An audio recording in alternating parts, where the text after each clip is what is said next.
Live Jump with Anita Brad.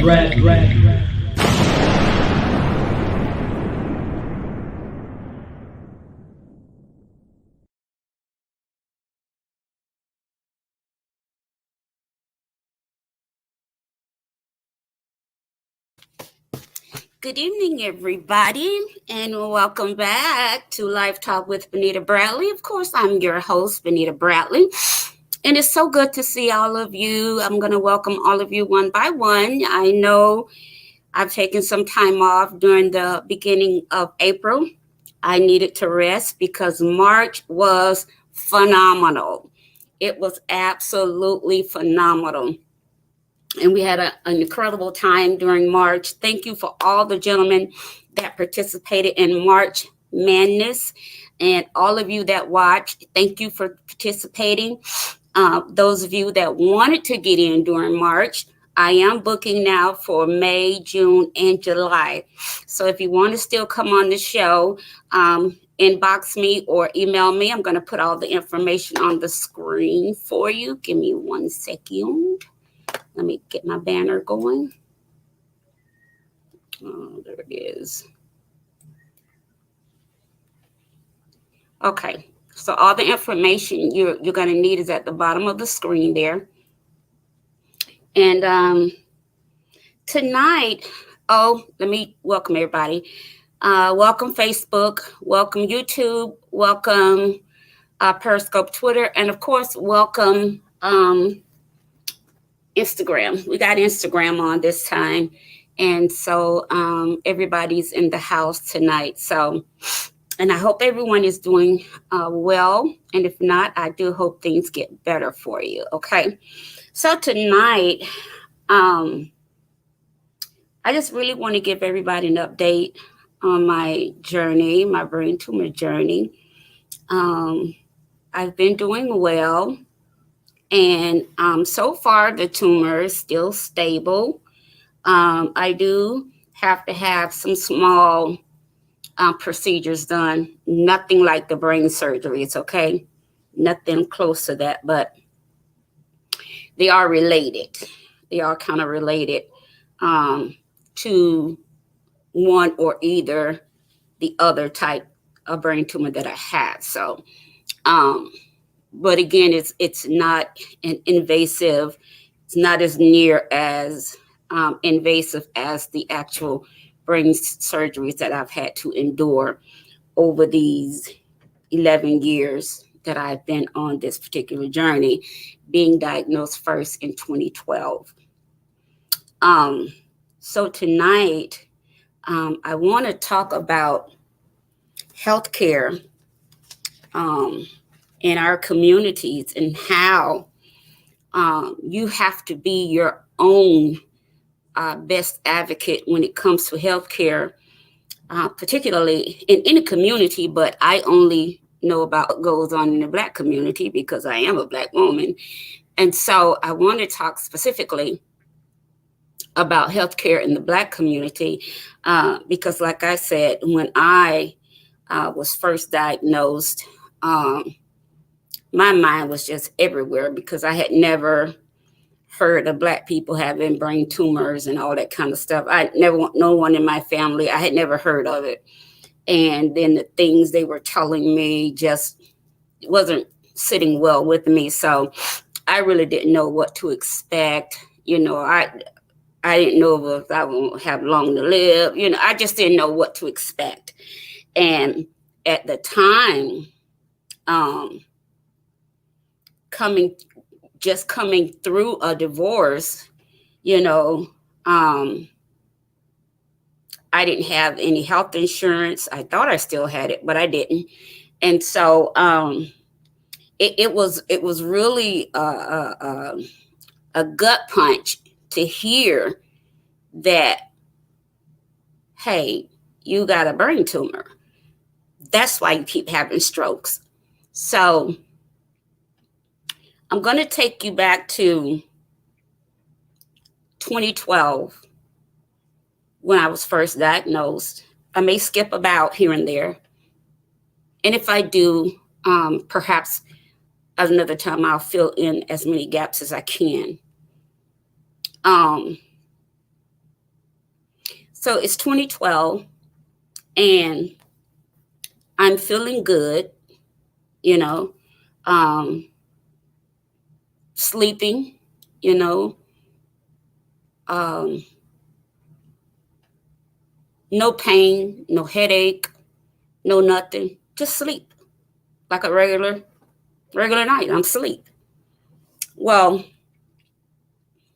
during my sleep, I hear someone tell me, get up.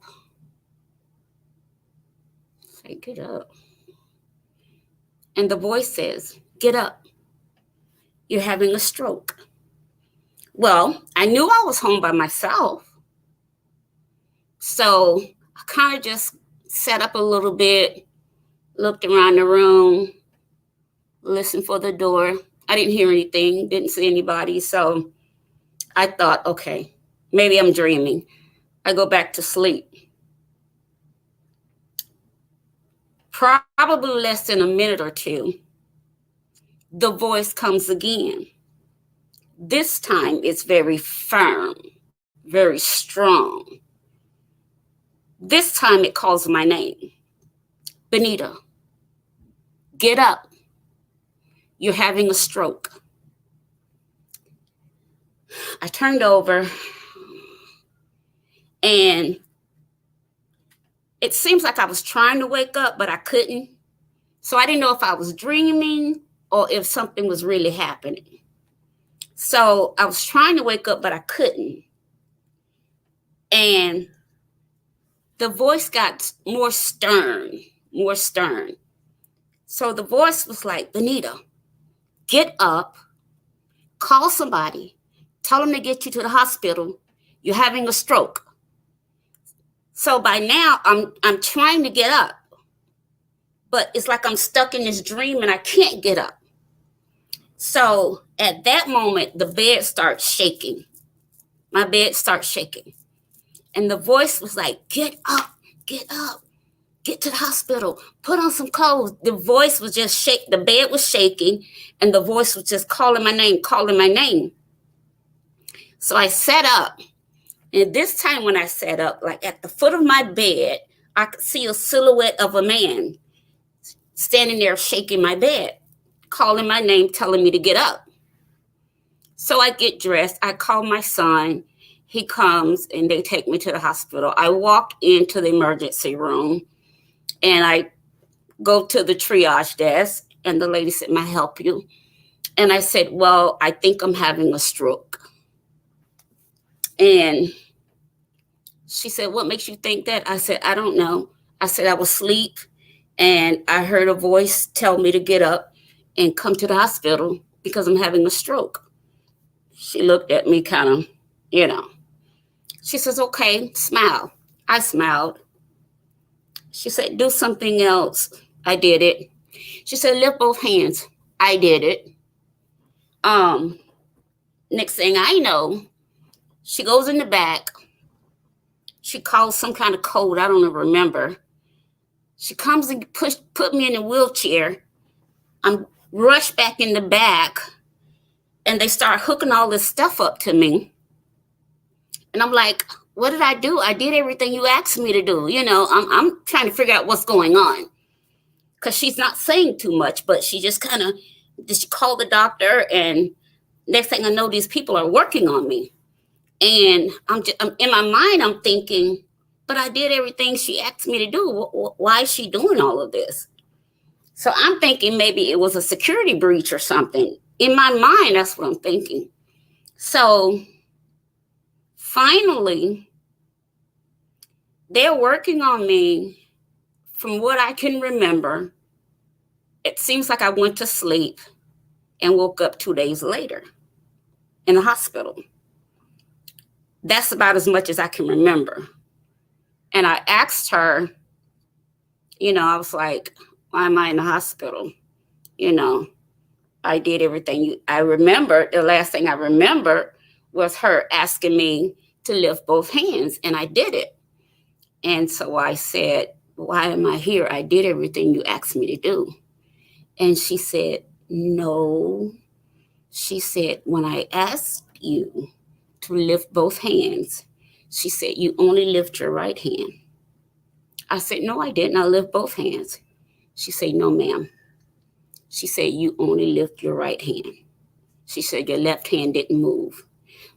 In my mind, guys, I did lift my both hands. In my mind, I did. But she told me I didn't. She said, we were stunned at the fact that you actually walked in. She said, you didn't feel your leg dragging or anything? I said, no, I didn't feel anything. She said, your head wasn't hurting? No. Didn't feel anything. You didn't feel any tightness in your head? No, I didn't feel anything. And she said, to you, were you using your both arms? Yeah, I thought I was. In my mind, I was. She says, well, we were talking to each other. And first of all, you walked in the hospital on your own. I said, yeah. So in my mind, I'm still trying to figure out at what point between her asking me to lift both hands and me waking up asking them how long I had been in the hospital, why was I there for 2 days and didn't know it? She said to me, she said, while you were sleeping, she said, you had a stroke in your sleep. Now, keep in mind, I told you I was at home alone. I was asleep. And this voice told me to get up and go to the hospital. I'm having a stroke. No one was home, so I went back to sleep. Well, the second time I heard it, didn't pay much attention. I'm looking around, nobody's home but me.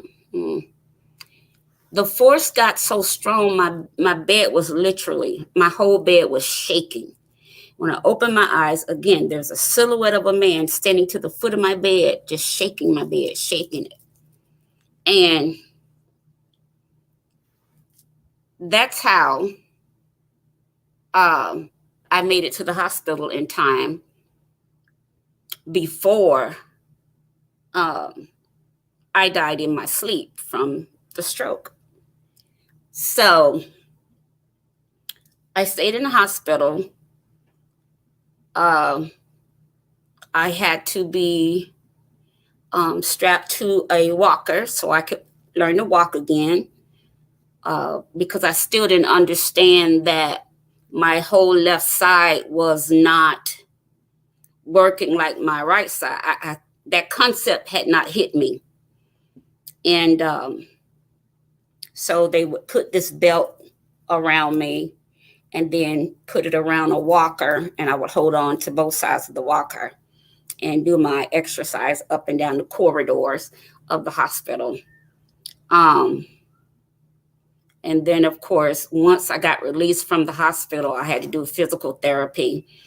I had to do speech therapy because I didn't realize my words were slurring. I didn't realize any of that. Everything seemed normal to me. You know, to me, it seemed normal. And then I had to do occupational therapy because somewhere during the stroke, I lost my ability to maintain number sequences, you know.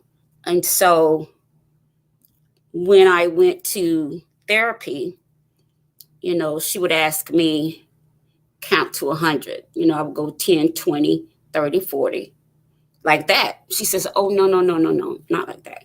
She says, count by ones.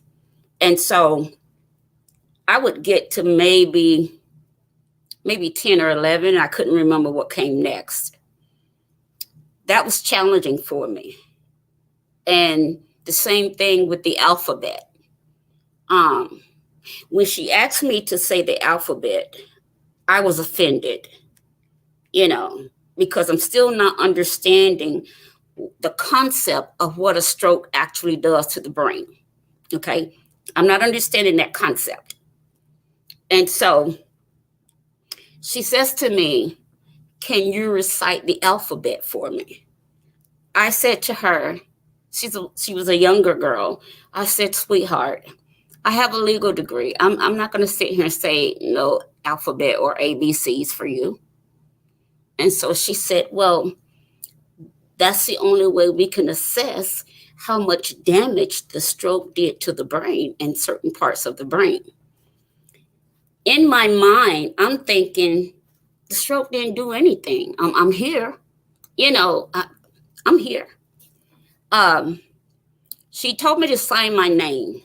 And when I tried to sign my name, I was just writing in a circle like this. So then it was at that point I started realizing, wait, something's different now. Something is different. When I woke up in the hospital, one of my girlfriends was sitting there. This is what I can remember.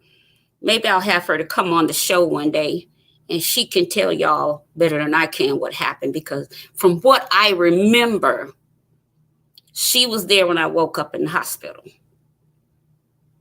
And I asked her, I said, "Hey, you came to see me?" She was like, "Yeah, you knew I was coming." So I'm like, "Who told you I was in the hospital? My kids called you?" She was like, "No, you called me." And I'm like, "I didn't call you." She said, "Yes, you did." I said, "No, I didn't tell anybody I was in the hospital." She said, "You called me and you told me that you were having a stroke." To this day, this happened in 2012 in Warner Robins, Georgia. To this very day, April the 27th, 2023, I still don't remember calling her. I have no memory of calling her. She said that I called her and I told her that I was having a stroke. I don't remember that to this day. However, I don't know her to be a liar. So if she said I called her, then I called her, even though I can't remember it. Because like I said, the one thing I know about her, she's not a liar. She's never lied to me about anything. So, and like I said, I'm going to have her come on one day and we'll talk about it when I get permission to release her name. I haven't asked yet, so I'm not going to release her name. But she was there. And so we talked and she tried to help me remember calling her. She tried to help me remember the conversation we had. To this day, I don't remember. But I'm glad she was there, because a lot of times people, what I deal with now is people look at me and they think, "Oh, she just do stuff for attention. Oh, she just say stuff for attention." But you would have to be there. You would have had to be there to understand that you would have to be outside of your right mind to and I know people do it. Don't get me wrong. I know people do it, but you would have to be outside of your right mind to want to pull the wool over people's eyes by saying you got brain tumors, you had a stroke, and you know all of that. I know people who pretend to have cancer, all kind of crazy stuff. Those kind of things kind of rub me the wrong way. So, and I've had people say to me, when I was living in Warner Robins, I had I got out the hospital, I think that Friday or Saturday. And then that Sunday we had church. And after church, we went to this soul food restaurant. I didn't want to stay, so we were getting our food to go. And so I walked in the restaurant, and there were two female pastors sitting there.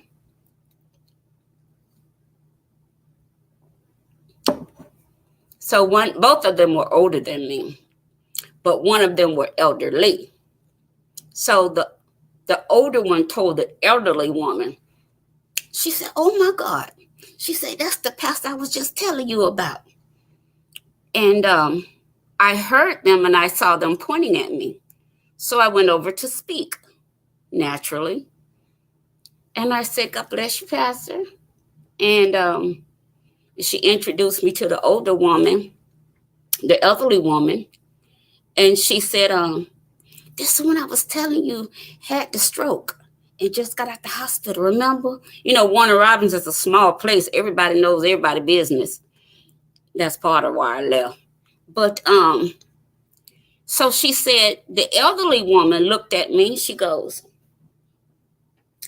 "Child, ain't nobody come out no hospital looking that good."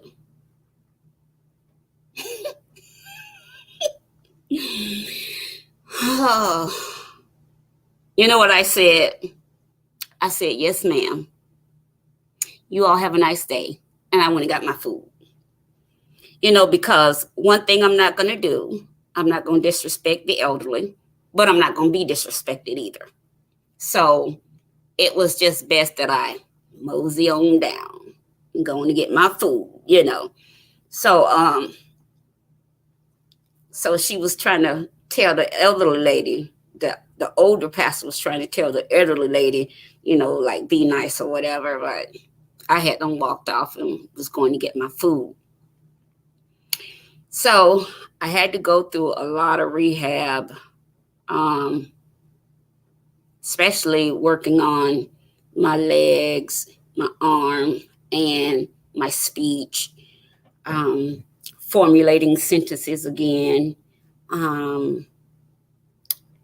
number sequences. I still have a little problem with number sequences, and I'm going to tell you why in a minute. Like, if you just rattle off your phone number, I'm not going to call you. I'm not. Don't expect me to call you. But if I tell you, here, put your number in my phone. Or if I say, "This is my number, send me a text message telling me it's you so I can lock your number in." "Oh, no, I don't." "Okay, so you don't want to call me and I don't want to call you, because I'm not." Don't give me your number. Don't just rattle off your number to me and then be like, "Well, why you don't ever call?" "Because I don't have your number." There is a method to my madness. You have to work within my system. That is how I have to do things, because of the areas of my brain that the stroke affected. Okay? So at that point, they came to me. I'm in the hospital. They said, "Well, we found something that may be contributing to the stroke." So I'm like, "Okay, well, what is it? We can just, can I take a pill? What do I do?" They say, "Oh, it's a tumor." "A tumor where? Can you get it off? I mean, is it a pill I can take? What we do?" "Oh, it's in your brain." "I got a what? In my what?" "There's a tumor in your brain." Black people don't get tumors in their brain. What are you talking about? This is what I'm thinking. Well, lo and behold, so they put me on this treatment medicine that's supposed to shrink it. That was in 2012. I believe July 2012. July or February 2012. Fast forward, I'm on this treatment medication for almost 2 years or better. So now we're in 2015, February February or July. I get the months mixed up with the days, the years. This time I'm in the gym. When I go to the gym, I normally like to stay about 2 hours. So I'm in the gym and I'm on the phone with a guy friend of mine and I'm working out. And again, I don't feel anything. I'm feeling really good because I'm in the gym, you know. And that used to be my sanctuary.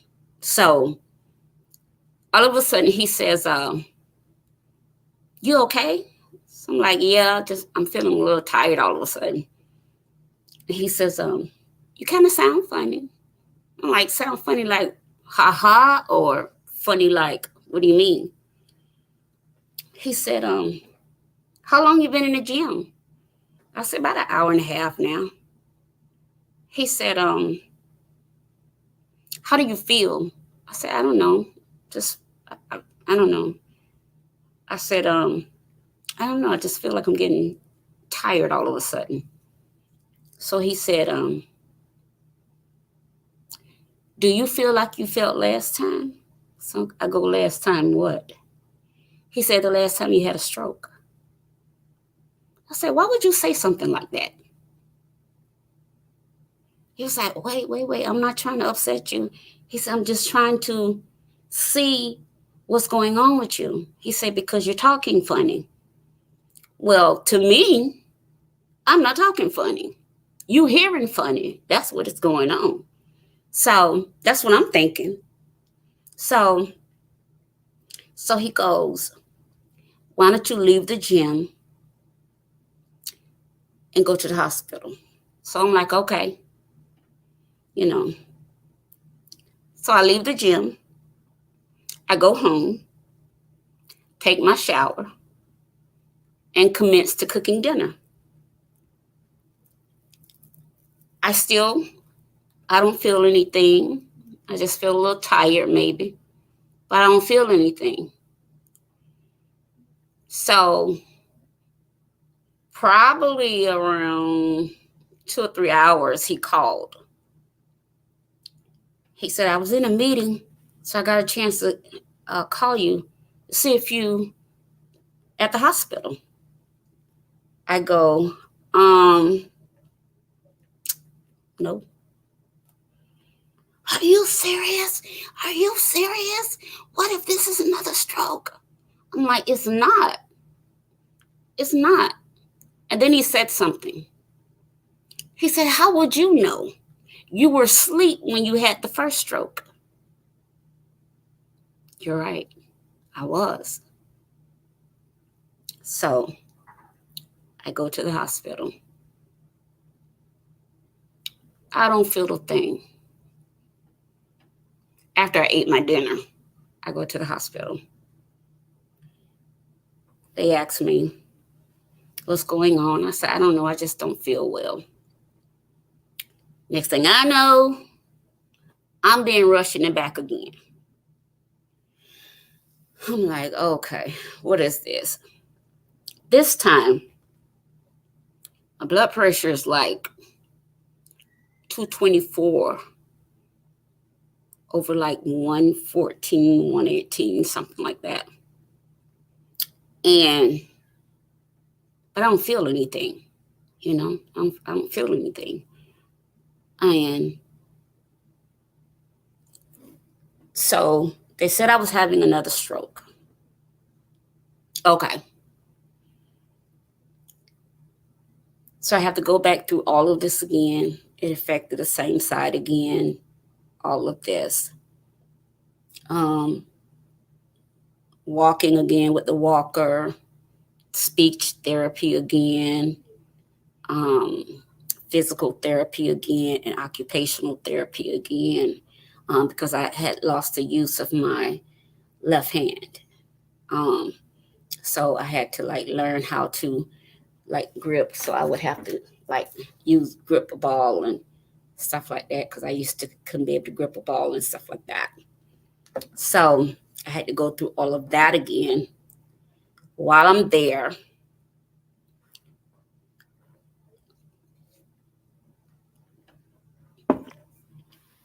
a team of 5 doctors come in my room one day. They surround my bed. I'm thinking this can't be good. Whatever they get ready to say, this can't be good. So the head neurologist that was attending to me, she starts rubbing my leg, asking me how do I feel, do I need anything. This is 2015 now. Asking me, do I need anything? Do I want them to call anybody for me? I'm like, no, there's nobody to call. You know, I said, what's going on? You know, the head neurologist, she's right here just rubbing my leg. Then there's 1, 2, 3, 4, 5 people literally surrounding the bed, a whole team of doctors. And I'm looking at everybody. Nobody's saying a thing. They're all just staring at me.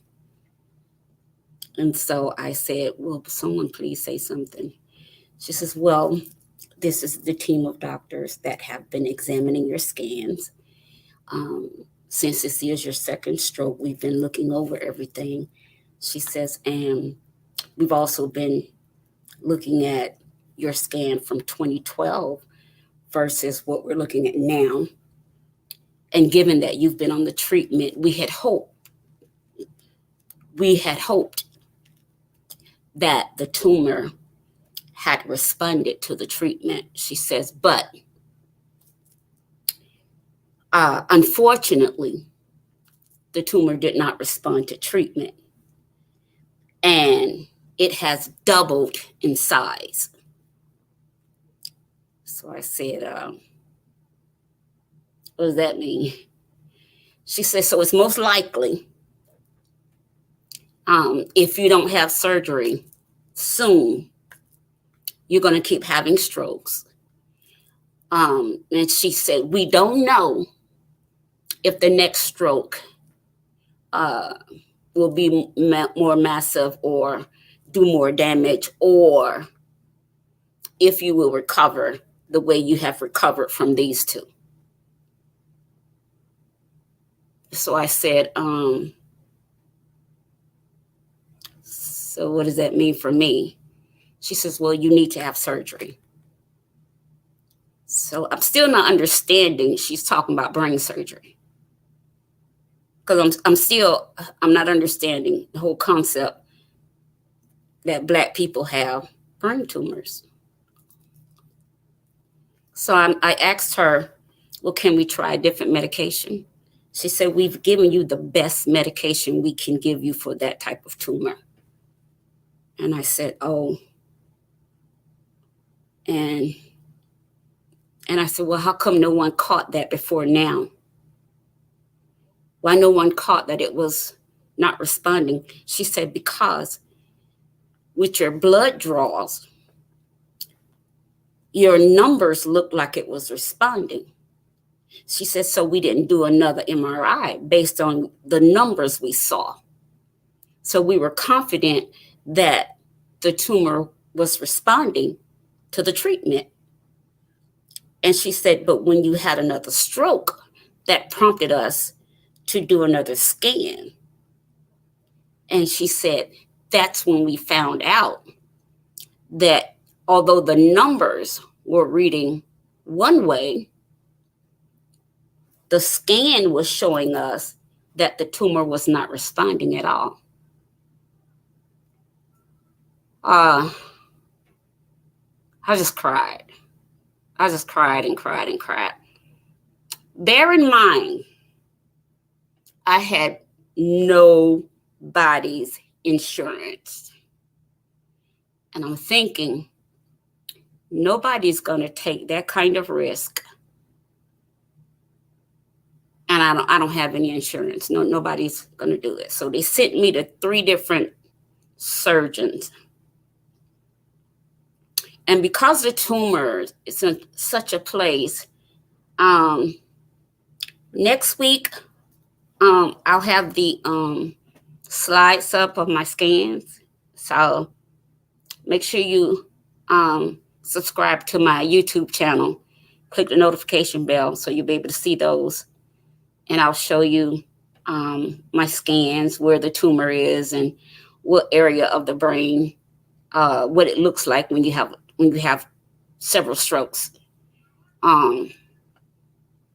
I'll show you all of that because it's on my scans. So it was difficult for me to find someone to do the surgery because I didn't have insurance. So now my entire life is on the line. My life is literally on the line because of the fact I had no insurance, no money, no family in Georgia in Warner Robins, just me and my two, I think two of my children was in Warner Robins with me. And of course, sweetie girl gonna be wherever I am. Speaking of sweetie girl, I got to show y'all her book before I get off the show too. So I didn't know what to do. They sent me to 3 different surgeons. The surgeon would look at the scans, say, "Oh, that's too risky. That's too risky." He said, "I'm sorry. It's too risky. Go to surgeon number 2.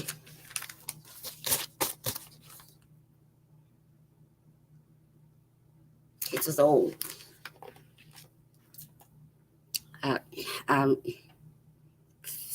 so that's in a tricky place.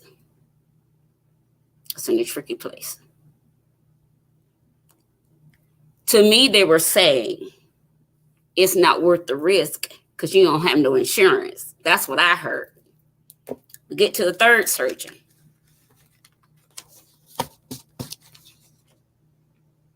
He said, "I don't think I can get that without touching some of those other nerves." He said, he's looking at it, he's studying it. He said, "That's too close to your optical nerves." He said, "Do you have trouble seeing?" I said, "Yeah." So by this time, I had lost all my peripheral. I had no peripheral. I was starting to lose my frontal vision, and I was going blind. And I'm thinking to myself, so y'all just gonna let me die because I don't have insurance? This is what I asked the doctor. So y'all just gonna let me die?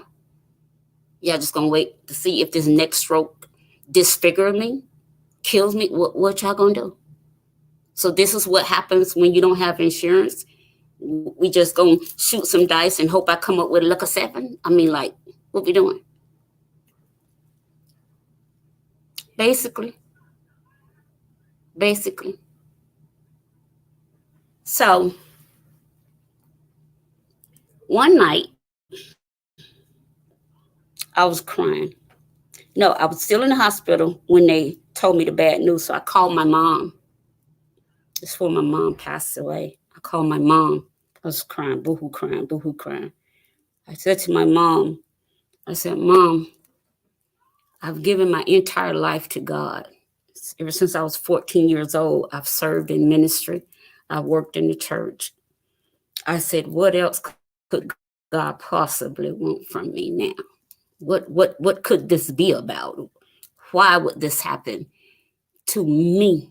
I couldn't understand that. I just couldn't understand that.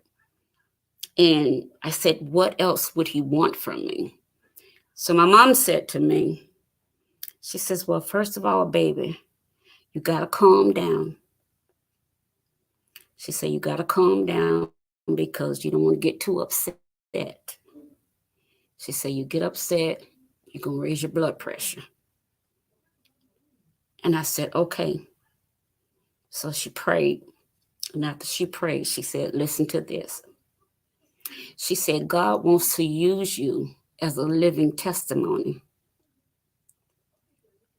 Mama, I have given my entire life to the church. I started when I was 14. Soon as I get pregnant as a teenager, they put me out the church. You know, like I ain't never been in the church. They literally kicked me out the church when my parents wasn't home. So I'm just like, she says, I'm telling you, God told me to tell you, he wants to use you as a living testimony. So I asked her, I said, well, Mama, anybody else ever have brain tumors like this? She was like, no, sugar, I can't think of nobody. And so when I went to the first neurologist, he said to me, well, according to your scans, we've determined that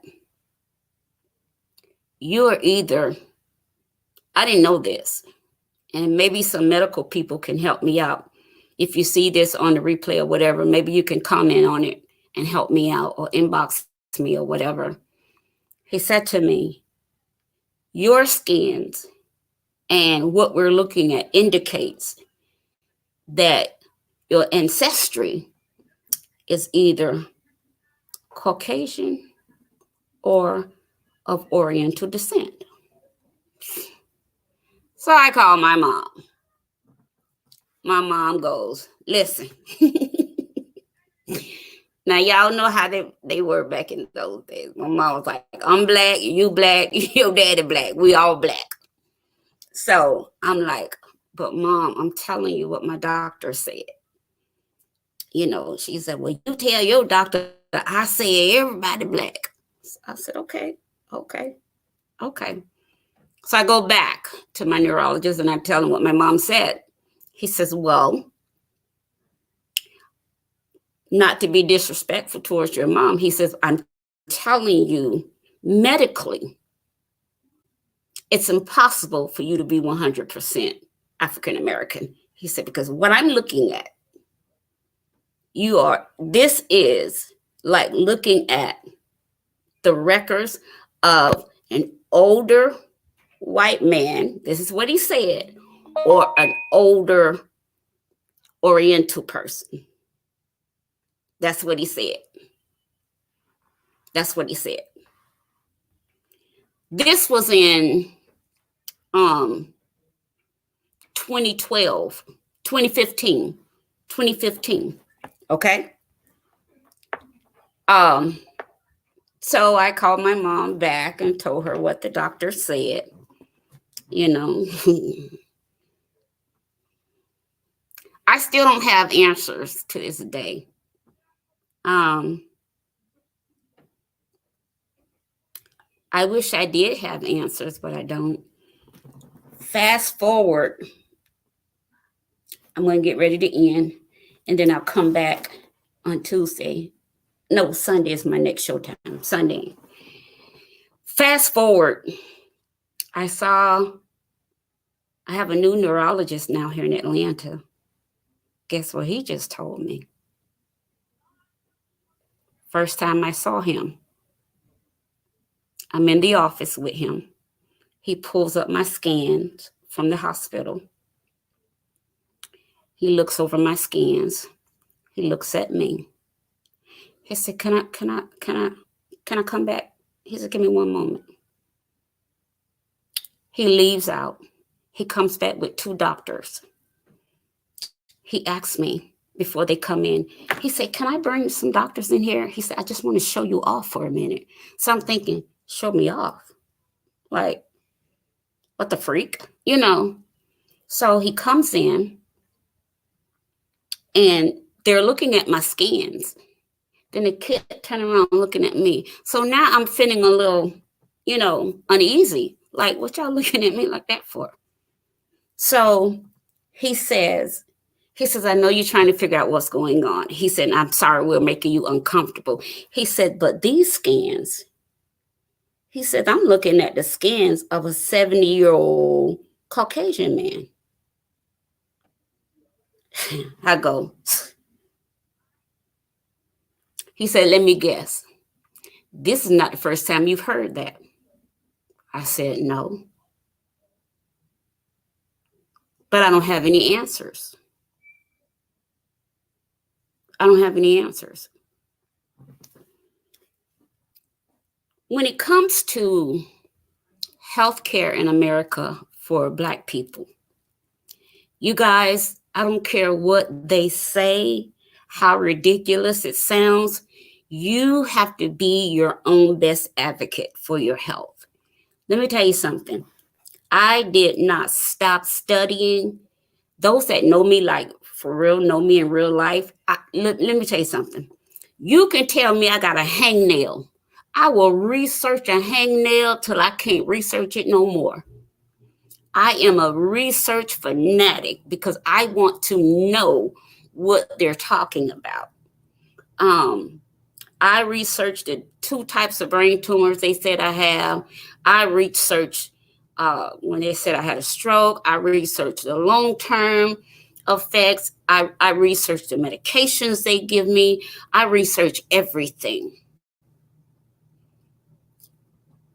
You have to get involved. Get involved. When they say, well, do you have any questions for me?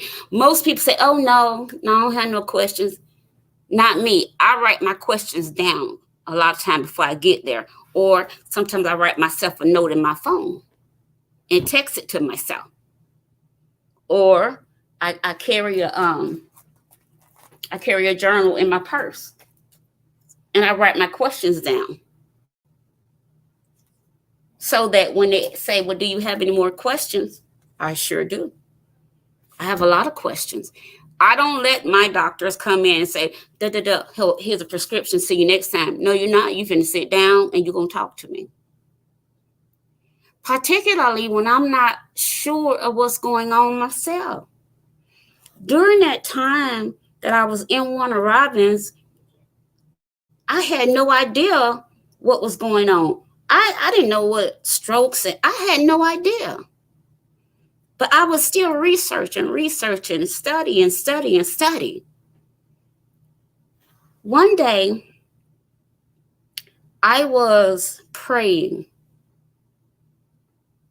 and just as simple, the Lord told me, go back to Atlanta. There's a miracle waiting for you there. So I already had a place to stay here in Atlanta. I had a place here, and I had a place in Warner Robins. So finding somewhere to live, I didn't have to do that. Came back to Atlanta. The same year I came back, I got approved for insurance. The moment I got approved for insurance, I found, I can't remember if I found them or they found them. I don't remember how we got connected. However we got connected, I have one of the best brain surgeons, not just in Atlanta, not just in Georgia, but in the world. He travels to Africa. He does free brain surgeries in Africa. He's in the who's who of brain surgeons. He has all kind of wards in his office, and God did that for me.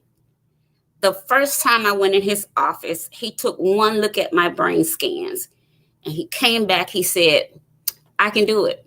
He said, not only that, he said, I see why you're going blind so fast. And I say, well, why am I going blind so fast? He said, because you don't just have one type of brain tumor. You have 2 types of brain tumors attacking your brain at the same time. My heart just, like it skipped a beat. And I'm like, So, I mean, are you going to fix both of them at the same time? He says, no, I can't do that. He said, that's too much trauma on the brain at one time. We have to fix one, let you rest, and then we fix the other. I'm like, okay, okay. So I came here, um, I think the beginning of 2016. And by December 19th, 2016, I was having my first brain surgery. hmm I was having my first brain surgery. I would not stop until I got the care that I needed, even if it meant moving, even if it meant. And another thing, I had opened a church in Warner Robins. I started a church there and everything. Even if it meant closing my church, people were saying, oh, she lost her building. Oh, she lost her church. Oh, she couldn't make it work. People were saying all kinds. Church people were saying all kinds of stuff. You know, no. And what upset me the most was that the people who knew, they wasn't standing up for me. The people who would see me have these massive nosebleeds, they wouldn't say nothing. you know, um, I would be sitting, I could be sitting at the table having lunch or what have you, and my nose just start bleeding, you know. So I just, the ones that knew, they didn't even stand up for me. People that had been part of my church, they didn't stand up for me. When we'd be cleaning the church up on Saturdays, if a bleach or if I got around too much cleaning stuff, my nose would just start bleeding. And the people saw that. But when I left, no one stood up for me. No one said, no, she didn't lose her church. She didn't lose her church. If I lost my church, why did the building owner allow me to leave my stuff in there for almost a month or two until I came and got it? Where did he do that at? No, I was still commuting from Atlanta to Warner Robins every Sunday. That's 2 hours each way. Until I could adjust my body. You're talking about after 2 strokes, after having, like when I would have nosebleeds, it's like hemorrhaging. I literally would hemorrhage from the nose. And I was still trying to pastor, still trying to pastor people, just so I wouldn't have to put up with the rumor mill that I lost my church. It got to the point where I was just like, you know what? Bump it. I got to stop before I die. That's what I said. I got to stop before I die. You know what? Because let me tell you something.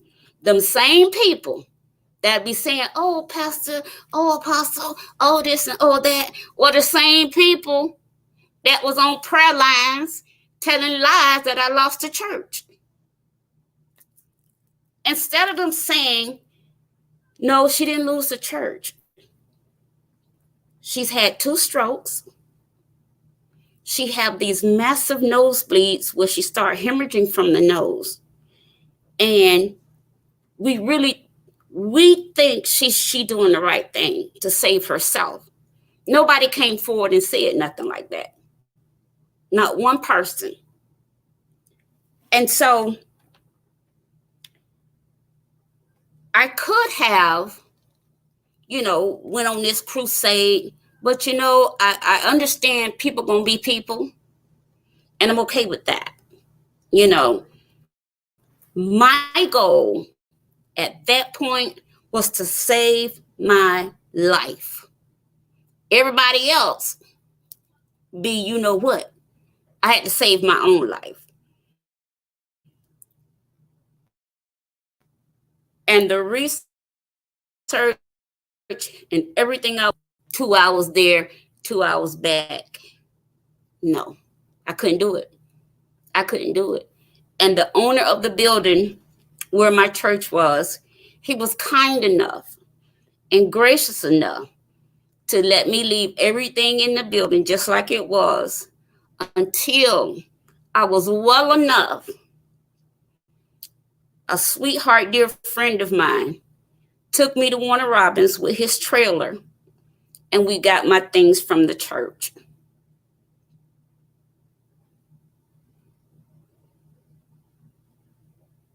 Then when I get here to Atlanta, my landlord there has buildings here. He says, well, I got buildings in Atlanta. You want to open your church there? Nope. So for all of you, for all these years that has been lying, saying that I lost my church when I was in Warner Robins, shame on y'all. Shame on y'all. That's all I'm going to say about that. So I want to tell y'all one more thing. So because of the brain tumors and stuff, you guys know I have these horrible migraines.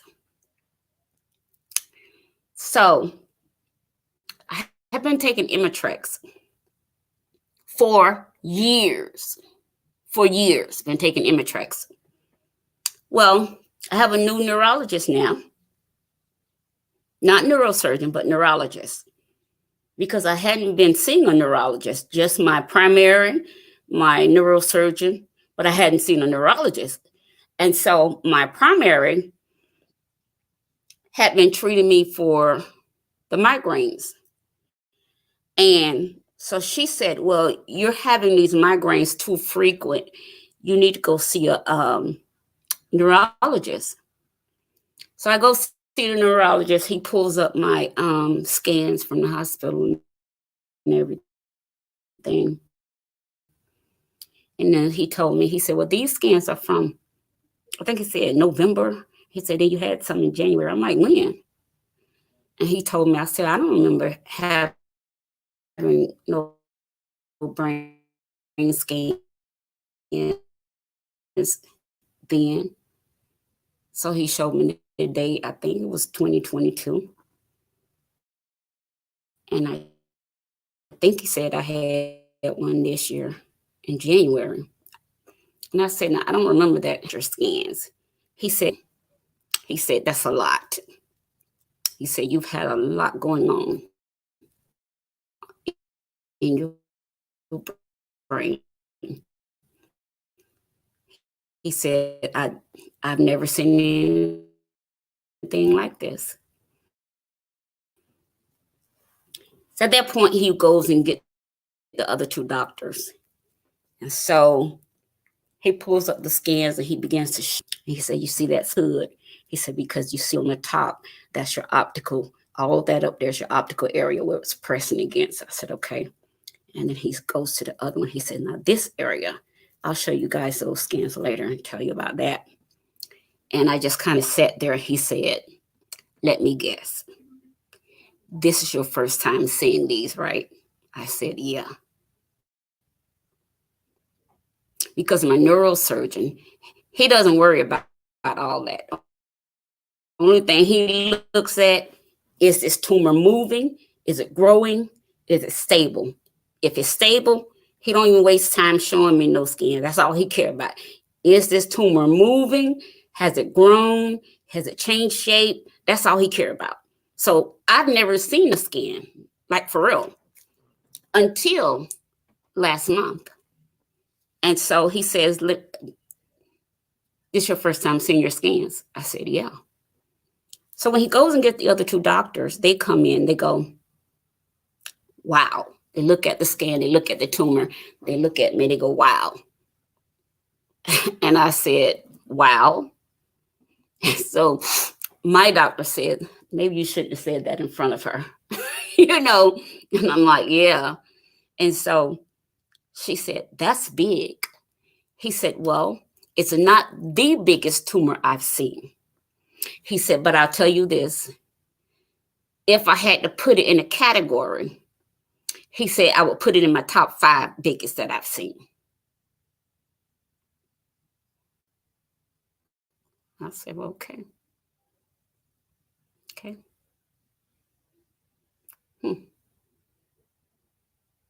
Okay. Okay. So then he goes over the rest of the scans and telling me some more stuff I'll share with you guys later. So then he says,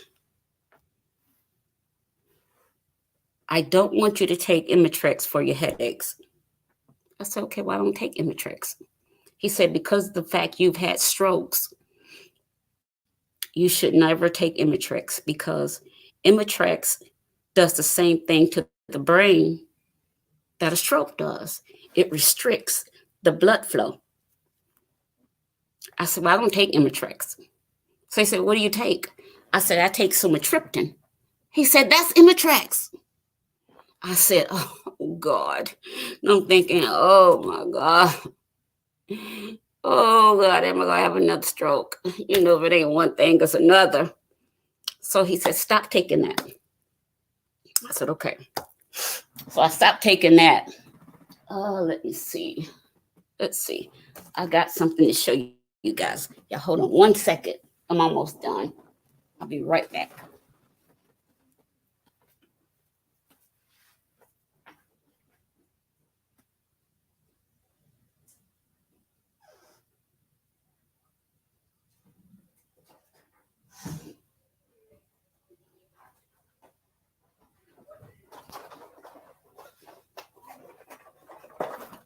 Okay, I'm back.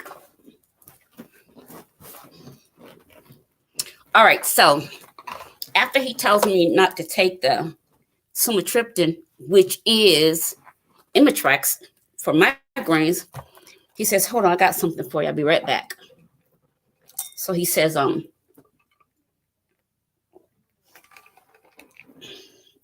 he comes back. He shows me this box. Can you guys see that? You Bravi. So I said, oh, this is what Serena Williams advertised on TV. So he goes, now, before he gave it to me, he gave me 2 of these. He says, I already know you're not going to be able to afford these. So I said, why not? He said, go to GoodRx. Okay, give me a second. We still in his office. Go to GoodRx. You know me, I get my Googleization on. Okay.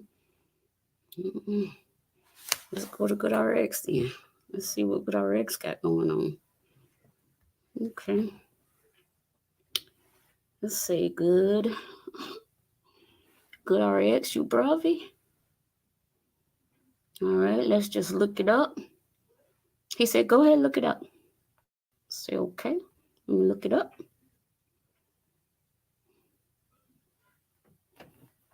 Let's see. I'm waiting for it to pop up.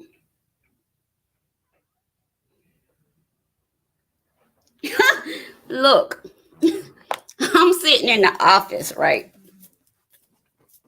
I go, you got to be kidding me. He said, nope. Let me see if I can get this where y'all can see it.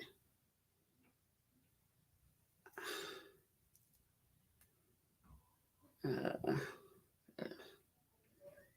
me show y'all.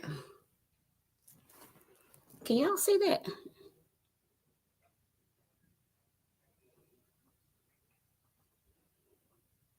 Can y'all see the prices of this medicine? Y'all can see it.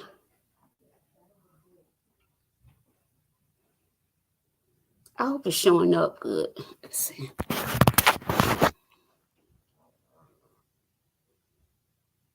Can y'all see that? Is it showing up good? All right. The cheapest one is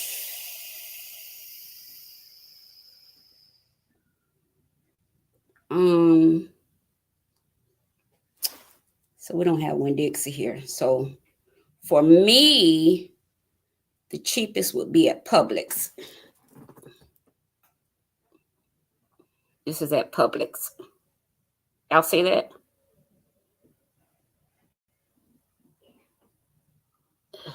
That's the cheapest at Publix. Can y'all see that? So that's this. So he gave me some samples. So I'm like, so he told me to look it up. So him and I both, we just kind of sat there looking at each other. He literally was like rocking back and forth in his chair like this, waiting for me to look it up. So he gives it to me. And I'm thinking to myself, well, why can't I have it? I mean, like, if this is the best of the best, you know, and if this is, you know, like my migraine sometimes can last up to 3 days, like literally up to 3 days. And I had not too long come off of a 3-day one. Now, when I say my migraine lasts for 3 days, I mean my migraine lasts for 3 days. Okay? I don't mean that on Monday, my head hurt a little bit, then it stopped. Then on Tuesday, it hurt a little bit, and it stopped. Then on Wednesday, it hurts a little bit, and it stopped. That's not what I mean. What I mean by on Monday, I have a migraine. I'm in the bed. My blackout curtains are drawn.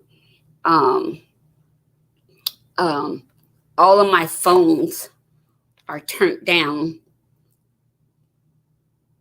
like this.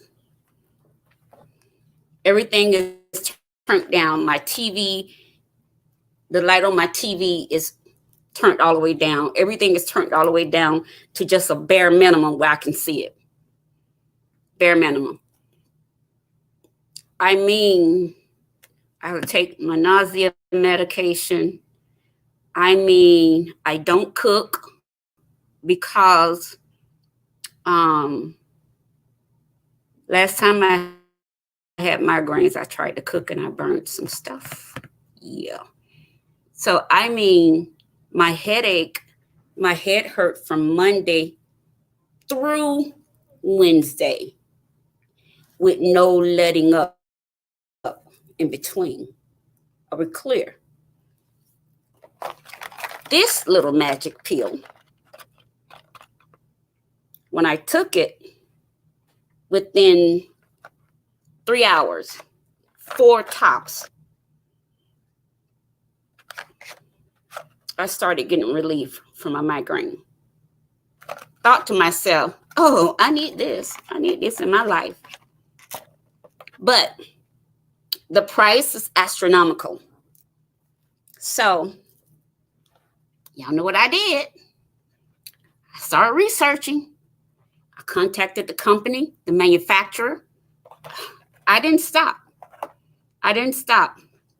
until I got the answers I needed, because I knew there had to be a way. And let me tell you something. I'm a woman of faith. You know, you might say, oh, well, you've been through a lot. Indeed, I have been. Indeed, I have been. And it's not over just yet. But my faith has brought me through all of this. The way my faith works, you can tell me anything. And whatever you tell me, I'm going to weigh it against what God already promised me. And I promise you, anything that God already told me is going to outweigh anything the doctors told me. Anything. And so I put all of my trust in God. When I was working, I would sow crazy seeds of faith just because. I mean, I've had people always living in my home. I've given away vehicles, all kind of stuff. And so now that I'm in this position where there are a lot of things I can no longer do, I know I don't look like it, but there's a lot of things I can no longer do. It's like, God, have you forgotten about me? Have you forgotten everything I've done? Why can't some things manifest for me? Well, I was researching. So finally, I got in contact with somebody at the company, at the manufacturer. And I wouldn't stop until I got somebody on the phone, someone to talk to. Not no answer machine, not no robot. So I talked to them. They told me exactly what to do to get the medication. And you know what I did? I did exactly what they told me to do. So, guess who got her medication today? Woohoo! Woohoo! Now, let me show y'all something. Let me show y'all what God did. I think so many times we're so accustomed to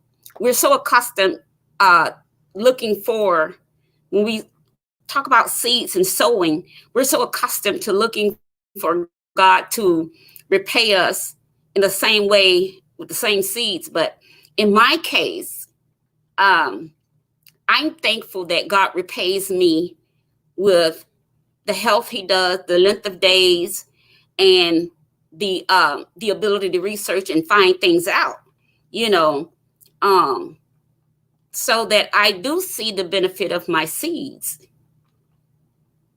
Now, yeah, it'll be better if I can, you know, get some money. Yeah, I need some money, but look, whatever God does, I'm here for it. All right, so I got a few pictures. I don't think it's gonna cut my sound off if I show you the pictures. Oh, let me see. I don't think so.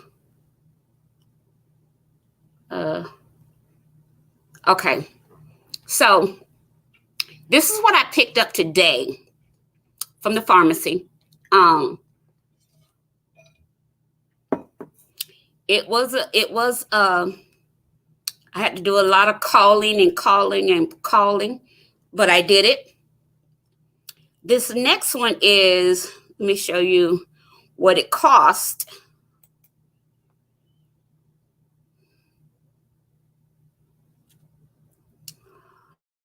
Oh, okay. Hold on. Can y'all see that? Can y'all see that?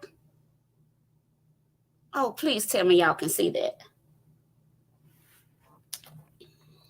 Instagram, can y'all see that?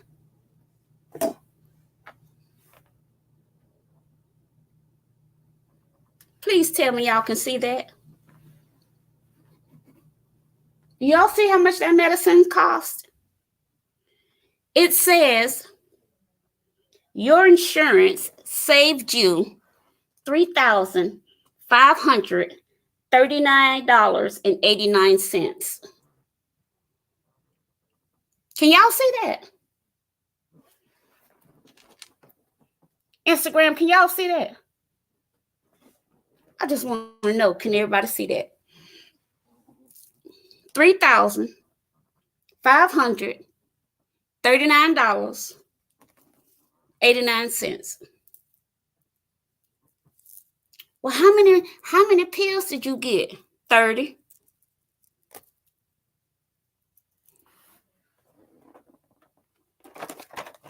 Let me go back.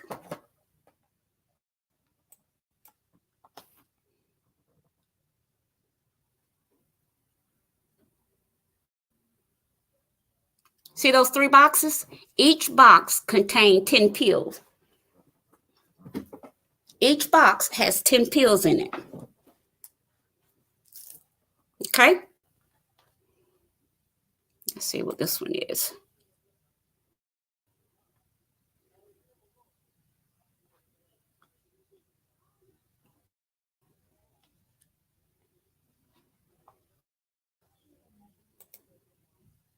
Hold on.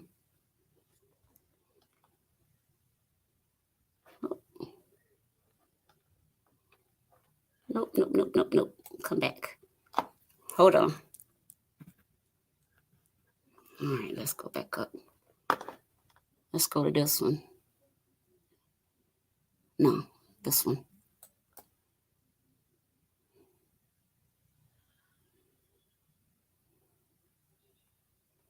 Okay. So this one, now this is the same medication Serena Williams advertised. And I'm like, okay, I'm a child of the king. Why? I need the best of the best. Because these migraines, whew. So again, you see where it says your insurance saved you $3,539.89. Up in the top corner right there. Right here. Can y'all see this right here? This other circle in red? The circle right up here. Can y'all see how much I paid for that? $0.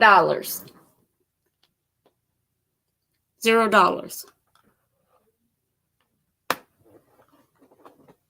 Let me show you one more, then I'm gonna get off of here. Another medicine I had to pick up today.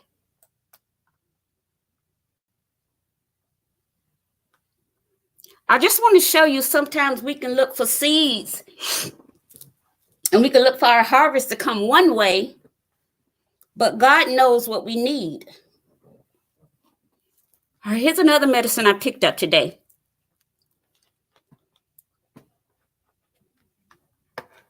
Can you see that? $324.39. This one this is what I would pay every month just for this one medication. $324.39.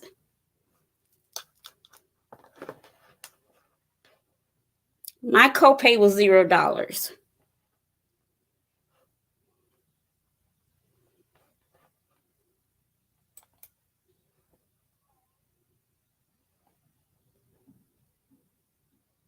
Why am I telling you guys this? Again, because sometimes we look for our harvest to come always the same way that we sow the seed. And sometimes our harvest will come in different ways.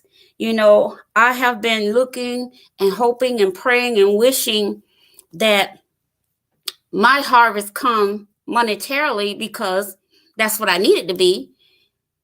But then the other part of it was God showing up and making this medicine available to me that I really need. Where would I get $3,580 from, a month to spend on medication? That's just one. When I get a chance, I'm going to get everything together and I'm going to show y'all the medications I take and show you all how I believe that God returns his favor, because I have sown seeds all my life. Like I said, I started working in ministry when I was 14 years old. And I've always loved the church, always dedicated my life to the church. And so I wanted to just share with you guys that when it comes to your health, you have to be your own best advocate, particularly if you are African American. Don't let anybody tell you, oh, you can't have that, or you can't get the best doctor, you can't get the best this. All of my doctors are A1. A1. I saw my primary doctor today. She said to me, we have you on so many medications. And she says, I don't know how you look so good on so many medications. I'm like, child, I don't know. You got to talk to God about that. I don't know. I just bless his name, for keeping me. I don't know. She says, every time you come, you just look so good. Thank you. But I know it's the grace of God. It's the grace of God. And sometimes it can throw people off a little bit when I start giving my testimony and they kind of be looking like, she don't look like that's the grace of God, honey. That's the grace of God. And because I'm my own best advocate when it comes to my health, I'm my own best advocate. If you're going through anything in your health, uh, be your own best advocate. Don't just like, oh no, I don't have no. Yes, you do. You got questions. You got questions about your questions. Write your questions down before you go. Even if they say, well, you got to have surgery. Is there another alternative to me having surgery? If not, then what are the procedures I'm going to have to go through? Is there any long-term effect of me having this surgery? What are going to be the benefits, the pros and the cons of this surgery? Ask questions about your questions. But whatever you do your research, talk to people that go through things long term. I don't have all the answers, but I will share what knowledge I have. Like I said, I've been on this journey for 11 years, and maybe you can or you can't tell. I've had several strokes. I've had several brain surgeries, maybe you can or can't tell. I've seen death face to face more times than most people, so I'm here. I'm here. I'm here to help you go through what you need to go through. However, you got to make sure you're doing your part. You got to make sure you're eating right. You got to make sure you're staying hydrated. You got to make sure you're drinking a lot of water, all that good stuff, do a little walking, a little exercising, whatever. You got to make sure you're doing all that stuff, because there is no one size fit all answer. Okay. All right. So guys, thank you for tuning in. I love you all. And I'm going to come back Sunday evening. We're going to talk a little bit more. If you have any questions, write down your questions for me. You can inbox me or you can email me at my email. Let me go back up and grab it for you real quick. So you can see it more clear.